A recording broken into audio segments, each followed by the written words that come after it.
not pass by my house without turning in a few yards and say hello, Mr. Senoga and the family and Edith.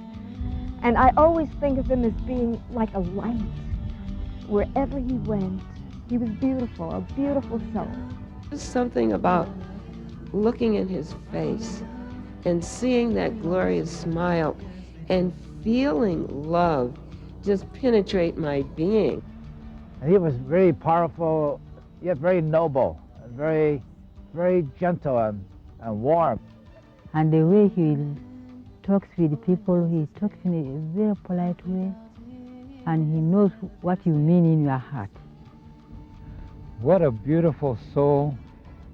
He glowed. His smile showed so much love, and his eyes just sparkled. He glowed. He had a halo around him. I wish you could have known him. Enoch Olinga, my father, was a loving, caring person with a very big heart, great sense of humor, dedicated, and very happy. You cannot hear, "Are you happy?" without hearing Enoch Olinga, and you cannot hear it and think of him without smiling, and it's like sunshine bursting through the clouds. This wonderful smile that just disarmed anybody that came in contact with him, and the most wonderful hug in the world. He had the capacity to bear hug you into paradise. His spirit was so strong, his love was so strong, his gentleness, his intelligence, everything about him had such quality to it that it revolutionized my own inner concept of what color meant or didn't mean, what spirit meant or didn't mean, what love meant.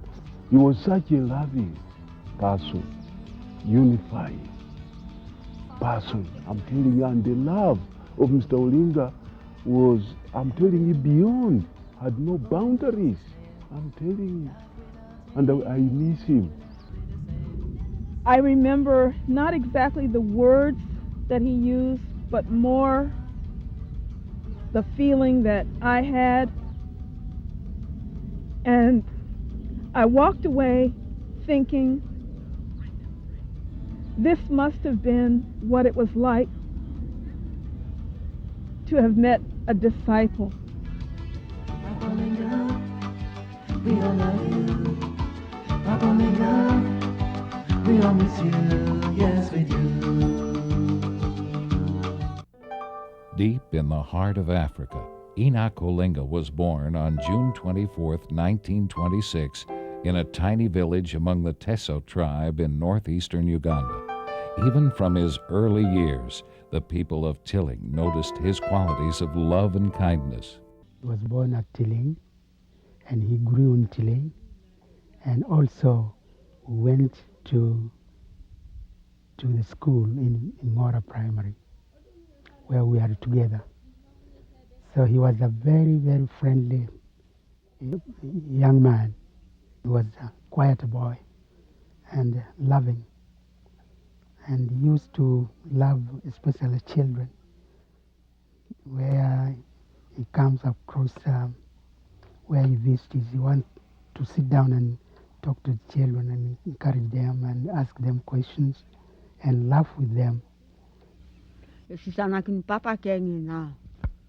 His father was teaching in Abango. He was brought when he was just young, about 2 feet. He used to be a playful child. He used to be a boy who liked me. He helped me. It takes time for me, really, to forget Olinga. After attending high school in Mbale district, Enoch Olinga served as a translator in the British Army Education Corps during World War II. In 1946, Mr. Olinga married his first wife, Eunice, and began to work for the Ugandan government as an economist and translator of 6 languages. By the early 1950s, Enoch Olinga's life entered a dark, uncertain period. It was during this time that he met a group of Persian and European pioneer families that would introduce him to a new world embracing faith. Mr. Ali Nakjavani, one of the first pioneers to Africa, recalls that priceless time of the birth of the Baha'i faith in Uganda. I first met Mr. Olinga in 1950. And he was a young man working for one of the government offices in Kampala. And his encounter with the faith and with the Baha'is was such that we could see that he was keenly interested and attracted to the faith. When Mr. and Mrs. Banani, the hand of the cause, and his wife, at that time he was not a hand of the cause, came on pilgrimage here in the days of Shoghi Effendi, the little group that we had in Kampala wrote a letter to the Guardian and asked him to pray for a meeting that we were going to have in Kampala. And Shoghi Effendi assured the Bananis that he would be praying for that meeting. We had this meeting called on the Sunday afternoon, and the idea was that Ali would, as usual, be giving his talk, and I would be at the door welcoming people in and so forth, and I would have a copy of the Will and Testament, and that if anybody showed as though they wanted to become Baha'i, on that occasion I would take them away and talk to them. Only one did. And I walked, he was a young man, and I took him in the bedroom and we talked about the Guardian. I told him about my experiences with the Guardian when I'd been there with him for 5 weeks. I talked to him about the Will and Testament and about the Covenant. And he said that he would therefore go away that evening and write his formal letter of declaration. That was Enoch Olinga. So I have always thought that Mr. Olinga was the fruit of a prayer offered by Shoghi Effendi. I definitely could see a transformation in Mr. Olinga. For example, he was a very heavy drinker. And when he became a Baha'i and understood that, that drinking was prohibited in the faith, he stopped it without any question. For example, the laws about obligatory prayer and fasting, he accepted readily, without any question. He wanted to read everything. And it would be no exaggeration to say that he probably read every single English book that we had about the faith in our own library. He himself told me that he had always been very timid and weak-willed. But we could see that after he became a Baha'i, he was a lion-hearted champion of the cause. Enoch Olinga's love for Baha'u'llah continued to flower. The rapid enrollment of new Baha'is in Uganda brought great joy to Shoghi Effendi, the guardian of the Baha'i faith. Within 8 months, the first local spiritual assembly of Kampala was formed, and within 15 months, the pioneers and first indigenous believers assisted in teaching over 200 women and men, representing no less than 16 tribes. Mr. Aziz Yazdi, early pioneer to Kenya, speaks about the first Ugandan conference in 1953. Baha'u'llah had referred to the African and the people of the eye because of their color. And the time had come for all these people in Africa to come within the fold of Baha'u'llah. In 1953 was the inauguration of the 10-year crusade, the most important crusade in the history of the faith, because the object was the conquering of every country, every territory in the world. In an unprecedented act of faith, Enoch Olinga was among those who immediately responded to the Guardian's 10-year crusade call for pioneers. Mrs. Violet Nakchavani, pioneer daughter of Mr. Banani, describes their historic journey across the continent. Enoch offered to go to West Africa, and so Ali and I offered to take him in our car. We had him and 2 other Africans. Of these 3, 2 of them were Knights of Baha'u'llah. One opened Congo-Brazzaville. In those days it was known as French Congo. And Enoch opened the British Cameroons.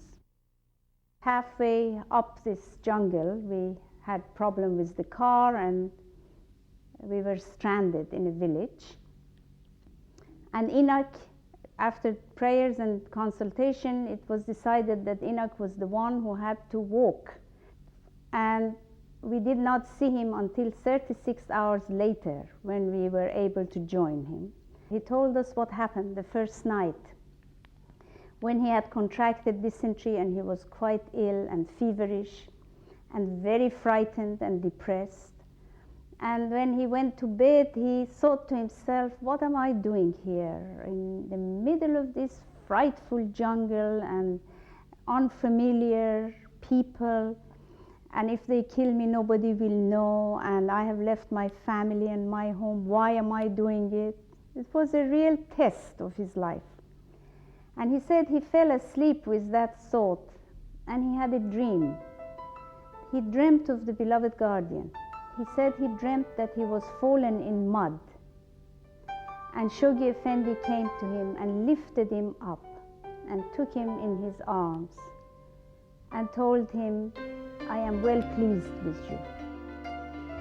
And he said he woke up and he felt so refreshed and renewed that he said, my immediate thought was that, oh my beloved, I am ready to do this for you every day of my life. This was really the rebirth of Enoch Olinga. His real regeneration, rebirth in the faith was on this trip and on that night when he had this very, very wonderful dream. He was very ill. All of us were very ill after this when we came out, but then he was not the same Enoch. He had so much more energy and joy and hope and so on. And he was able to send his cable from Cameroon to tell Shoghi Effendi of his arrival on the last day of the Holy Year, on the 15th of October, 1953. Knight of Baha'u'llah, Enoch Olinga honored and respected the indigenous peoples and cultures of Western Africa, devoid of any attitudes of superiority. Even though he faced tribalism and other animosities, Mr. Olinga remained firm and loyal to the cause of God, deeply affecting those he met. When Enoch Olinga was passing through Cameroon to go to Nigeria, he passed through my village with Manu Division, and he had to stop for a night. So he stopped his car in front of my grandfather's home. My grandfather was Solomon Tanyi. And that same night, my grandfather had a dream that somebody great is in front of his home. And on getting up in the morning, he realized that there was a vehicle in front of his home and somebody sleeping inside. And so when Enoch Olinga got up, my grandfather went and greeted him, and they introduced themselves, and my grandfather invited him into his home, and Enoch Olinga introduced to him the faith, and that's how he became a Baha'i. Mr. Olinga's wife and children eventually joined him. However, the strain of being away from home became too great for her. They divorced, and she returned to Uganda, leaving the children with their father. During the period of 1957 to 1963 was very, very important to me as a child, and the relationship between me and my father grew up here very strongly. It's this time that I learned quite a lot of prayers. and took up fasting, something I'd learned by observing my father do, and we're always fascinated as children, seeing him getting up so early in the morning to prepare breakfast for his fasting, and he never stopped us from joining him. So we really liked that aspect of it.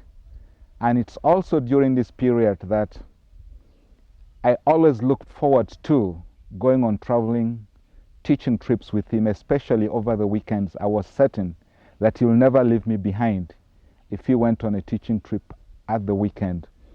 And I learned quite a lot, not only the Baha'i faith, but it was like an adventure which gradually instilled in me those principles of the Baha'i faith I copied from him. It was a great experience being the son of the late Enoch Olinga. He showed us a lot of love and caring, wanted us to know about the faith and love Baha'u'llah. And I think we tried to show him what embraced the faith when he was still here. For almost 10 years, Mr. Enoch Olinga lived in British Cameroon and was instrumental in establishing the faith there and in Nigeria and Ghana by travel teaching, deepening, and inspiring new believers to travel, teach, and pioneer. He also served as chairman of the First Regional Assembly of Northwest Africa. What he accomplished, Shoghi Effendi says, had never been equal in the history of mankind. To be able to have left his home in Uganda and established the faith in many countries in West Africa and some countries in Central Africa because of his love for the faith and his great sacrifice and humility. In 1957, Enoch Olinga was the first black African given the priceless blessing of making a pilgrimage to the Holy Land and be in the presence of Shoghi Effendi. Mr. Bonaventure Wafula recalls Mr. Olinga's meeting with the Guardian. Hand of the cause, when he was speaking, when I was listening, I could cry, I could weep, tears could come from my eyes. And the love he had to the beloved Guardian, when he was mentioning and so forth, when he was talking about the beloved Guardian, I cannot even say in words. And the love the beloved Guardian had for Africa, and for the African people, I cannot even express how Mr. Olinga was expressing when he was being told by the beloved Guardian. He mentioned countries, almost every country and the people in those countries, all the tribes, and how important it is that these tribes receive the message of Baha'u'llah. Hand of the Cause of God, Amatul Baha Ruhia Kanum recalls the beloved Guardian Shoghi Effendi's love and appreciation of Enoch Olinga. Shoghi Effendi was very proud of Enoch, who was taught the Baha'i faith by Mr. Banani and Ali Naqshbandi in Africa in their home. And then he came at the Western Pilgrim House. He was having dinner with the Baha'i pilgrims from the West. And he said, I have given Mr. Olinga the title of Abu Futu, the father of victories, because he was so distinguished in his service of the Baha'i faith. He loved Enoch. Enoch was a wonderful man. On October 2nd, 1957, while visiting Uganda after his pilgrimage, Mr. Olinga received a cablegram from the beloved Guardian announcing his elevation to the rank of Hand of the Cause of God. Mr. Olinga had been a Baha'i for only 5 years. Mrs. Violette Nachavani recalls Enoch Olinga's reaction. In one of the last messages of the beloved Guardian, when he appointed the last contingent of the 8 hands of the cause, 3 of them were in the continent of Africa. Bill Sears, John Robarts, and Enoch Olinga. My father was always the only one there, and he received the messages of Shoghi Effendi and he would convey it to others. So Enoch was visiting Uganda from West Africa. So my father called him to our home and gave him the cable of the beloved guardian. When he read this, after a little while, he prostrated himself full on the floor with his arms stretched and legs stretched, and he just remained like that for a while. And then I remembered I had seen this scene only once before. The first year we arrived in Uganda, through a friend who was not a Baha'i, we were invited to a very solemn ceremony in the palace of the king of the Baganda. At this ceremony, all the chiefs, head chiefs, from all over the district had come, and they would pay their homage to their king. And every one of them, as they approached the king, this is the way they saluted him and paid their homage. They would fall on the ground fully with their arms stretched and head on the ground. And Enoch did this spontaneously when he received this cable of the beloved guardian. His spontaneous reaction was to fall flat on the ground, put his head down. And it was as if he was in the presence of Shoghi Effendi, his king. Mrs. Java Dukt Kadem, the widow of Hand of the Cause Zerula Kadem, describes the unique station of a Hand of the Cause of God. The Hand of the Cause, to me, they were destined. A few of the Hand of the Cause that from time of Abdul-Baha, Abdul-Baha referred to them, referred to the family. To me, they were chosen by Baha'u'llah and by Abdul-Baha and the beloved guardian from the time probably even before they were born. Hand of the Cause of God is a person strong in the faith, devotion to Baha'u'llah, and with a sacrificial element, or the whole being has to be a sacrifice for the faith.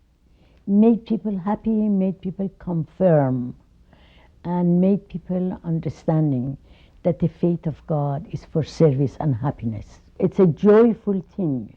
They're a joyful being, because in this sacrifice, they satisfy their heart and soul. Mr. Olinga was from Africa, and Mr. Khadim was from Iran, but they mostly they met in the Holy Land together. You know, the culture doesn't mean anything. Any culture, the devotion is devotion. And the Hands of God, they had all these qualities, whether from east or the west or any part of the country. And Mr. Olinga, he was a very cheerful man. He was a very simple man. He was a loving man. When you looked at him, say, oh my God, what a creation. This was Olinga. Mrs. Marguerite Sears, former pioneer to Africa and widow of Hand of the Cause William Sears, shares her cherished memories of Enoch Olinga and her dear husband. My husband, William Sears, and Enoch Olinga were both Hands of the Cause appointed in Africa, and they were very, very happy that they were assigned to the continent of Africa, even though neither one of them were able to stay there very much longer after they were appointed, unfortunately, because they had to travel all over the world during the 10-year crusade. Wherever they went, they brought humor with them, and also pathos, because they were able to wring the hearts with their talks, and they always lifted them as well with their humor. It was always a joy to hear them. In 1958, the laying of the foundation stone of the Mother Temple of Africa was held in Kampala, Uganda, with several Hands of the Cause and thousands of believers present. Enoch Olinga spoke and translated for this sacred event, as well as the African Teaching Conference that followed. Before leaving Western Africa for Kenya, Mr. Olinga married Elizabeth from British Cameroon, creating an intertribal marriage. Their partnership continued to be a shining example through all their travels. When he came to Nairobi, he first came on his own. It was towards the end of 1963 or early 1964. Then his wife Elizabeth and their youngest son Lenny joined him in Nairobi. So for the first time I saw Elizabeth, his wife. She was such an elegant looking lady and very radiant. I think she was just the right partner for Mr. Olinga. They made such a good match, such a lovely couple. My favorite story of Mr. Olinga goes back to many, many years ago in Nairobi when we were having a national convention in a hall in Nairobi. I have a little girl who was born in Nairobi. Her name is Soveida, which means the pupil of the eye. Because she was born in that continent, this is a befitting name for her. She was about 3 years old and I was in the convention hall. When something happened, I noticed that a friend, that's how I perceived it, was unkind to her. That offended me. So I took the hand of my daughter and was leaving the convention hall. Mr. Olinga noticed it and he came after me. He grabbed my arm and asked me to sit down and listen to something that he had to say. He held my hand in his hand and said, "I understand you have an expression in Persian which says you must thicken your skin." He looked deeply in my eye and said, "My dear, that's what you need to do. You have to develop a thick skin in order to be able to tolerate the things that you see in this world which appear to be injustices and inequities, and they may offend you. But once you develop this thick skin, you don't let anything get under your skin, and you remain a happy, radiant soul." Hand of the Cause of God, Amatul Baha Ruhia Khanum lovingly recalls her experiences with Hand of the Cause, Enoch Olinga. Enoch was a very intelligent man, educated man, and had this delightful African sense of humor. And he was a very, very pleasant person to be with. Me and I were great personal friends. For the Baha'i faith, which at that time had spread all over the world, and even the minor islands, let alone the nations and major islands. And we had so many Baha'is of so many different backgrounds. It was wonderful that Enoch Olinga was one of the hands of the cause. Enoch was appointed by Shoghi Effendi. He came here, he saw Shoghi Effendi. After the passing of the guardian, he worked with his fellow hands. We had our meetings here because the hands of the cause, after the passing of Shoghi Effendi, until we succeeded in electing the Universal House of Justice, ran the cause of God and its affairs. After the election of the first Universal House of Justice in 1963, Hand of the Cause of God, Enoch Olinga, had the priceless bounty of opening the first Baha'i World Congress in London, England. Friends, here is the text of the cablegram which was sent to the entire Baha'i world by the hands of the cause of God. Occasion worldwide celebrations, most great jubilee, commemorating centenary Baha'u'llah thrown his sovereignty, with hearts overflowing gratitude. To jubilation, entire Baha'i world, victorious completion, beloved guardians' unique crusade, now added humble gratitude, profound thanksgiving, followers Baha'u'llah for erection, Universal House Justice.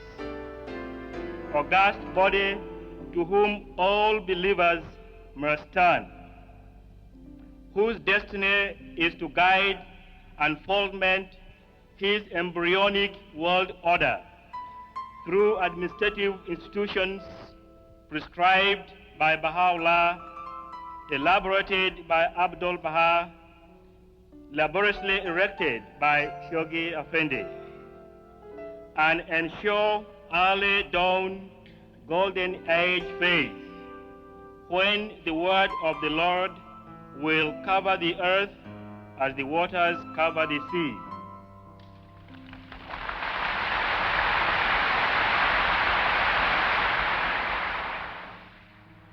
Beloved friends, the prophets and seers of old long to witness the glories of this day and to participate in this matchless, this peerless occasion.